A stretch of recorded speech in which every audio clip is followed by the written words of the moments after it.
दिल्ली में विधानसभा चुनाव से पहले बीजेपी का मास्टर स्ट्रोक, देश की पहली महिला आईपीएस अधिकारी किरण बेदी बीजेपी में शामिल हुई। किरण बेदी ने एसएमएस के जरिए पार्टी की ऑनलाइन सदस्यता हासिल की। किरण बेदी ने प्रधानमंत्री नरेंद्र मोदी से भी मुलाकात की और बीजेपी दफ्तर में प्रेस कॉन्फ्रेंस कर कहा कि वो प्रधानमंत्री नरेंद्र मोदी के नेतृत्व से बेहद प्रभावित हैं। मैं बहुत आभारी हूँ अपने प्राइम मिनिस्टर साहब का, जिनको मिलने के बाद मैं यहाँ आई हूँ, और जिस तरीके का आशीर्वाद और आवास और विश्वास उन्होंने मुझे दिया है, मैं बहुत सबसे पहले अपने प्रधानमंत्री जी की बहुत आभारी हूँ। किरण बेदी का बीजेपी में शामिल होना जहां टीम केजरीवाल के लिए बड़ा झटका है, वहीं बीजेपी के हौसले बुलंद हैं। पार्टी दफ्तर में जब प्रेस कॉन्फ्रेंस कर किरण बेदी के पार्टी में शामिल होने का ऐलान किया गया, तब पार्टी अध्यक्ष अमित शाह के अलावा वित्त मंत्री अरुण जेटली, केंद्रीय मंत्री हर्षवर्धन, दिल्ली बीजेपी के अध्यक्ष सतीश उपाध्याय, दिल्ली बीजेपी के प्रभारी प्रभात झा और विजय गोयल भी मौजूद रहे। वित्त मंत्री अरुण जेटली ने कहा कि पार्टी को किरण बेदी के आने से फायदा होगा। पार्टी में हम लोग उनका स्वागत करते हैं और ये मानते हैं कि भारतीय जनता पार्टी को ऐसे अनुभवी और विश्वसनीय व्यक्ति के साथ शामिल होने से काफी शक्ति और ताकत है। बीजेपी अध्यक्ष अमित शाह ने कहा कि किरण बेदी दिल्ली में चुनाव लड़ेंगी। सीट पर अभी सस्पेंस बना हुआ है। 40 साल की भारतीय पुलिस सेवा के अलावा किरण बेदी भ्रष्टाचार के खिलाफ अन्ना हजारे के आंदोलन से जुड़ी रही हैं। इंडिया अगेंस्ट करप्शन में साल 2011 से 2012 तक किरण बेदी ने अरविंद केजरीवाल के साथ भी काम किया है। किरण बेदी को दिल्ली में केजरीवाल के खिलाफ बीजेपी की तरफ से तुरुप का इक्का माना जा रहा है। केजरीवाल ने किरण बेदी के बीजेपी ज्वाइन करने के बाद ट्वीट कर कहा कि क्या किरण बेदी बिखरी हुई, हारती हुई, दिशाहीन और आपस में लड़ती दिल्ली बीजेपी के जहाज को बचा पाएंगी?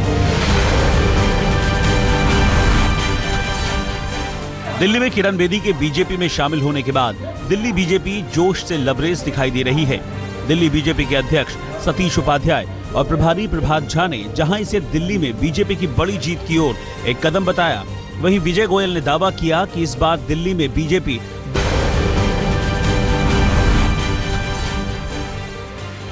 बीजेपी को किरण बेदी के जादू की किस कदर दरकार है, इसका अंदाजा इस बात से लगाया जा सकता है कि दिल्ली बीजेपी आज किरण बेदी का पार्टी में भव्य स्वागत करने जा रही है। शाम 5 बजे पूर्व आईपीएस अधिकारी किरण बेदी के ग्रैंड वेलकम की तैयारी पार्टी के पंत मार्ग दफ्तर पर है। बीजेपी नेताओं की तैयारी और किरण बेदी को लेकर दिख रहे उत्साह से साफ है कि बीजेपी दिल्ली में किरण बेदी को पार्टी का चेहरा बनाने जा रही है।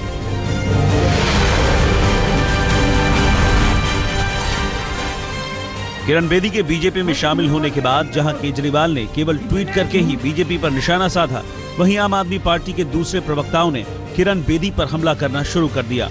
आम आदमी पार्टी के प्रवक्ता संजय सिंह ने किरण बेदी के फैसले पर हैरानी जताई और कहा कि किरण बेदी ही भ्रष्टाचार के आंदोलन को छोड़कर सियासत में आने के केजरीवाल के फैसले का विरोध करती थी।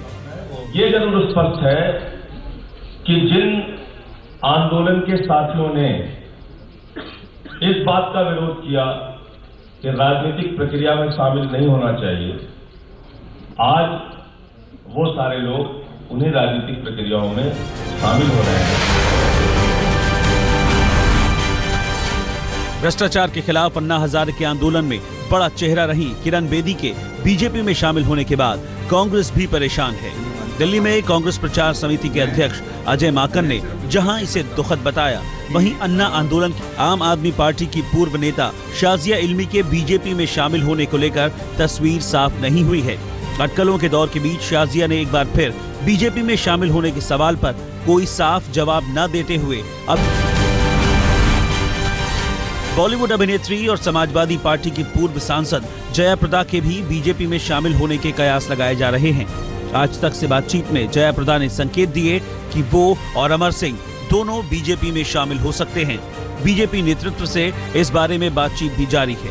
आज तक को मिली जानकारी के मुताबिक नई दिल्ली सीट से अरविंद केजरीवाल के खिलाफ बीजेपी जयप्रदा को उतार सकती है। हालांकि जयप्रदा ने कहा कि फिलहाल इस पर कोई फैसला नहीं हुआ है।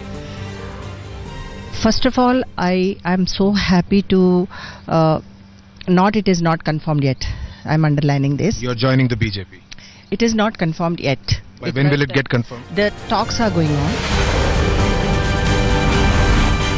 दिल्ली में कांग्रेस ने 15 उम्मीदवारों की तीसरी लिस्ट जारी कर दी। इस लिस्ट में भी नई दिल्ली सीट से केजरीवाल के खिलाफ कांग्रेस के उम्मीदवार का नाम नहीं है। हालांकि केजरीवाल के खिलाफ कांग्रेस से किरण वालिया के नाम की अटकलें तेज हैं। गुरुवार को जारी हुई 15 उम्मीदवारों की लिस्ट में बड़ा नाम राष्ट्रपति प्रणब मुखर्जी की बेटी शर्मिष्ठा मुखर्जी का है।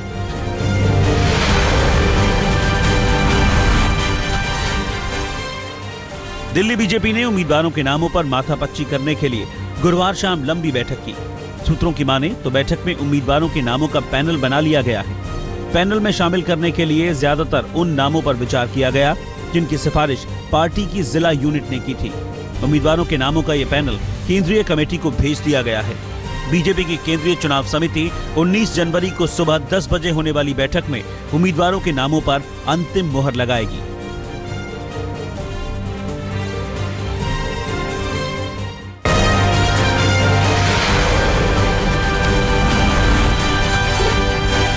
दिल्ली में दलित वोट बैंक पर बीजेपी की नजर है। आज पार्टी अध्यक्ष अमित शाह दिल्ली के तालकटोरा स्टेडियम में दोपहर 3 बजे दलित रैली को संबोधित करेंगे। रैली में दिल्ली बीजेपी के दलित चेहरा के रूप में उभरे उदित राज भी शामिल होंगे। पिछले चुनाव में दिल्ली की 12 आरक्षित विधानसभा सीटों में से आम आदमी पार्टी ने 8 सीटों पर कब्जा किया था। बीजेपी अब आम आदमी पार्टी के दलित वोट बैंक में सेंध लगाना चाहती है। झुग्गी बस्तियों को लेकर केजरीवाल आज अपनी पार्टी की रणनीति और योजनाओं का खुलासा करेंगे। केजरीवाल त्रिलोक नगर में शाम 4 बजे दिल्ली डायलॉग कार्यक्रम के तहत इस पर बात करेंगे। केजरीवाल के दावे इसलिए भी अहम होंगे क्योंकि बीजेपी ने झुग्गी बस्तियों में केजरीवाल के वोट बैंक में सेंध लगाने के लिए पहले ही मास्टर स्ट्रोक चल दिया है। एक तरफ जहां पीएम मोदी ने 2022 तक सभी के लिए पक्का मकान बनाने का वादा किया है, तो वहीं वेंकैया नायडू ने अगले 5 सालों में दिल्ली को झुग्गी फ्री बनाने की घोषणा की है। जनता परिवार को एक करने की कोशिशें जारी हैं। आज दिल्ली में आरजेडी और जेडीयू के तमाम नेता जुटने वाले हैं। खास बात ये है कि इस बार विलय की बातचीत राष्ट्रीय स्तर पर ही चल रही है, जबकि नीतीश कुमार पार्टियों के राज्य स्तर पर विलय के हिमायती थे। पिछले कुछ दिनों से बीमार चल रहे नीतीश का हाल जानने के लिए गुरुवार को शरद यादव और लालू यादव भी पहुँचे। 2 घंटे से ज्यादा बैठक चली। जो व्यापक एकता का मामला है उसे इनिशिएट करने के लिए मुलायम सिंह जी को दिया, तो यहाँ कोई दिक्कत नहीं है। व्यापक एकता हो जाए इसके लिए ज्यादा प्रयास करना। कंप्लीट मर्जर की बात कर रहे हैं आप? हाँ, कंप्लीट मर्जर की। हम जा रहे हैं कल दिल्ली, नीतीश जी जा रहे हैं, ये शरद जी जा रहे हैं दिल्ली, और जनता दल परिवार के एकता के मुतालिक हम लोगों ने बात किया कि टाइम बहुत कम है और हम भी चले जाएंगे, वो भी चले जाएंगे। तो यहाँ जीतन मांझी जी और सब लोग बैठे कि सरकार और संगठन या ये सब जो आगे बात को बढ़ाना है, तो इस तरह तरह का दुष्प्रचार अलर्ट बलर्ट सब चल रहा है। तो व्यापक एकता के हित में हम लोग को जल्दी से काम को आगे तेजी से बढ़ाना है। बाबा राम रहीम की फिल्म एमएसजी को लेकर नया विवाद शुरू हो गया है। खबर है कि सेंसर बोर्ड की चेयरमैन लीला सैमसन ने अपने पद से इस्तीफा दे दिया है। लीला सैमसन ने इस्तीफा मैसेंजर ऑफ गॉड को सेंसर बोर्ड के ट्रिब्यूनल से हरी झंडी मिलने की खबरों के बाद दिया है। खबरों के मुताबिक लीला सैमसन ने इस्तीफे की जानकारी सूचना और प्रसारण मंत्रालय के सचिव को भी दे दी है। लीला सैमसन इस पूरे प्रकरण में सेंसर बोर्ड का मजाक बनने से खफा हैं। डेरा सच्चा सौदा प्रमुख संत गुरमीत राम रहीम की फिल्म मैसेंजर ऑफ गॉड का आज रिलीज होना करीब करीब तय है। फिल्म के प्रचारकों की माने तो कल सेंसर बोर्ड के ट्रिब्यूनल ने फिल्म को मौखिक तौर पर हरी झंडी दे दी, लेकिन समय ज्यादा हो जाने की वजह से सर्टिफिकेट जारी नहीं हो पाया। माना जा रहा है कि फिल्म को आज सर्टिफिकेट मिल जाएगा, जिसके बाद फिल्म की रिलीज का रास्ता साफ हो जाएगा। हरियाणा में कुछ जगहों पर एमएसजी के रिलीज को लेकर हालात संवेदनशील हैं, खासतौर पर हिसार और सिरसा में, जहां पुलिस ने सुरक्षा के पुख्ता बंदोबस्त किए हैं। दरअसल फिल्म की रिलीज को लेकर इंडियन नेशनल लोकदल नाराज है। ओम प्रकाश चौटाला की पार्टी INLD का मानना है कि फिल्म में डेरा सच्चा सौदा प्रमुख का महिमा मंडन किया गया है। एहतियातन पंजाब के बरनाला में भी फ्लैग मार्च कर लोगों को सुरक्षा का भरोसा दिया गया। उन्नाव में गंगा नदी में मिली लाशों के साथ यूपी सरकार की संवेदनहीनता का सबसे बड़ा उदाहरण देखने को मिला है। लाशों के ऊपर रेत डलवाकर उनके ऊपर प्रशासन ने जेसीबी मशीनों को चलाकर समतल रास्ता बना दिया। देखकर कोई भी हैरान रह जाए कि जेसीबी मशीनें लाशों के ऊपर ही चक्कर लगा रही है। बेहद खराब हालत में नदी में बहती आई लाशों का यूपी सरकार ने न तो दाह संस्कार कराया और न ही उन्हें दफनाया गया, बल्कि बेहद संवेदनहीन तरीका अपनाया गया। नदी में बहकर आई लाशों के साथ हो रहे इस सलूक से घाट पर बैठे पंडों में खासा रोष है। उनका कहना है कि सरकार लाशों का अनादर कर रही है, जबकि हिंदू धर्म इसकी इजाजत नहीं देता। जी ये चल रही है प्रक्रिया, ये सब गलत है। ये प्रशासन जो है वहाँ के कुछ लोग उसको जबरियन उसको खुदवा रहे हैं डेड बॉडी, और उसमें जल में पड़ी हुई लाशें गंगा जी घट गई हैं तो लाशें ऊपर लिखर आई हैं। इस वजह से उनको अंदर तो हैया ही हैं, उनको प्रशासन जो है उस गड्ढे में डरवा के उनके ऊपर जेबीजी मशीन भी चलवा रहे हैं, उन्हीं के ऊपर लिखर बैठ रहे हैं। गंगा नदी में मिले 100 शवों पर सियासत शुरू हो गई है। यूपी में कैबिनेट मंत्री आजम खान ने बीजेपी सांसद साक्षी महाराज पर इस मामले में आरोप लगाया है कि खुद साक्षी महाराज ने राज्य सरकार को बदनाम करने के लिए नदी में शव डलवाए हैं। जवाब में साक्षी महाराज ने भी पलटवार किया और कहा कि आजम खान भ्रामक बयान दे रहे हैं। साक्षी जी ने डाली, ट्रक से लेकर आए थे, सुना है हमने।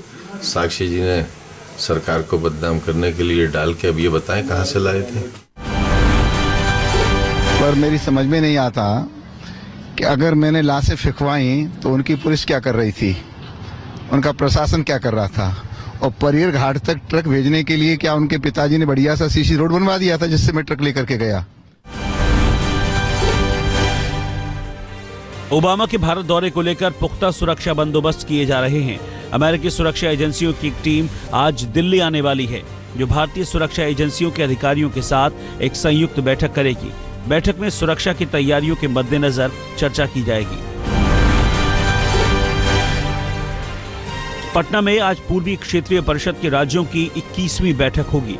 बैठक की अध्यक्षता गृह मंत्री राजनाथ सिंह करेंगे। पूर्वी क्षेत्रीय परिषद में बिहार, झारखंड, उड़ीसा और पश्चिम बंगाल शामिल हैं।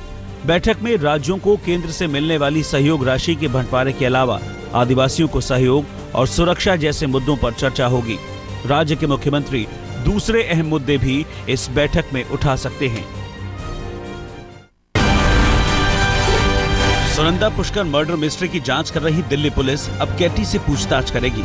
कैटी वही महिला है जिसको लेकर अक्सर सुनंदा और शशि थरूर के बीच कहासुनी होती थी। इसका जिक्र नारायण ने भी अपने बयान में किया है। कैटी का पूरा नाम कैथरीन अब्राहम है और वो पेशे से एक लेखिका हैं। कैटी का सुनंदा और शशि थरूर के साथ काफी गहरा और करीबी रिश्ता है। पिछले काफी वक्त से कैटी शशि थरूर की बायोग्राफी पर काम कर रही थी। मुंबई के तिलक नगर स्टेशन पर गुरुवार को जमकर तमाशा हुआ। यह हाथापाई की तस्वीरें टीसी और सीबीआई के अधिकारियों की हैं। यात्रियों से वसूली करने की शिकायतों की जांच करने सीबीआई के 3 अफसर स्टेशन पहुंचे थे। जब रंगे हाथ टीसी को गिरफ्तार करने पहुंचे तो उल्टा टीसी सीबीआई के अफसरों पर टूट पड़े और उन्हें दौड़ा दौड़ा कर पीटने लगे। हालांकि बाद में सीबीआई की टीम ने तीनों टिकट चेकर्स को गिरफ्तार कर लिया। वेस्ट दिल्ली के विकासपुरी में एक चर्च में तोड़फोड़ के मामले में पुलिस ने 3 आरोपियों को गिरफ्तार किया है। इनके नाम काका, राजा और रविंद्र हैं। तीनों युवक तिलक नगर के रहने वाले हैं, जिनकी तस्वीरें वारदात की सीसीटीवी फुटेज में पहचान ली गई थी। पुलिस के मुताबिक युवकों का किसी धार्मिक संगठन से कोई संबंध नहीं है। महज शराब पीने के बाद लगी शर्त के बाद इन्होंने चर्च में तोड़फोड़ कर दी। यूपी के मेरठ में पुलिस के हत्थे चढ़ा है एक नकली कर्नल। खुद को सेना का कर्नल बताकर ये शख्स सेना में भर्ती के नाम पर ठगी करता था। पुलिस को एक युवक की शिकायत मिली थी, जिसने एक नकली कर्नल पर सेना में भर्ती के नाम पर 2 लाख रुपए की ठगी करने का आरोप लगाया था। पुलिस ने इस नकली कर्नल को हिरासत में लेकर पूछताछ शुरू कर दी है। पूछताछ में पता चला है कि इससे पहले भी आरोपी सेना का नकली अफसर बनकर ठगी करने के आरोप में जेल जा चुका है। मेरठ के थाना लिसाड़ी गेट की जाकिर कॉलोनी में एक 9वीं के छात्र का शव पड़ोस के घर से मिलने से सनसनी फैल गई। 9वीं कक्षा में पढ़ने वाला छात्र औरंगजेब पिछले 2 दिन से लापता था। औरंगजेब का शव शत-प्रतिशत हालत में पत्थरों के नीचे दबा हुआ मिला है। औरंगजेब के परिवार ने बच्चे की हत्या का शक जाहिर किया है। पुलिस ने मामले की जांच शुरू कर दी है।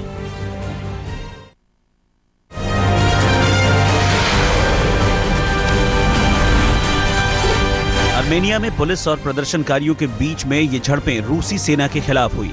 आर्मेनिया के ये लोग रूसी सेना से उनके एक सैनिक को सुपुर्द किए जाने की मांग करते हुए सड़कों पर उतर आए थे, जिसके बाद पुलिस और प्रदर्शनकारियों के बीच जमकर झड़प हुई, जिसमें करीब दर्जन भर से ज्यादा लोग बुरी तरह से घायल हो गए। रूसी सेना के एक सैनिक पर एक ही परिवार के 6 सदस्यों की हत्या का आरोप है। उम्र 4 साल और तेवर किसी योद्धा से कम नहीं। 4 साल के इस बच्चे में लोग ब्रूस ली का अक्स देख रहे हैं। सोशल मीडिया में इस बच्चे के कुछ वीडियो वायरल हो रहे हैं।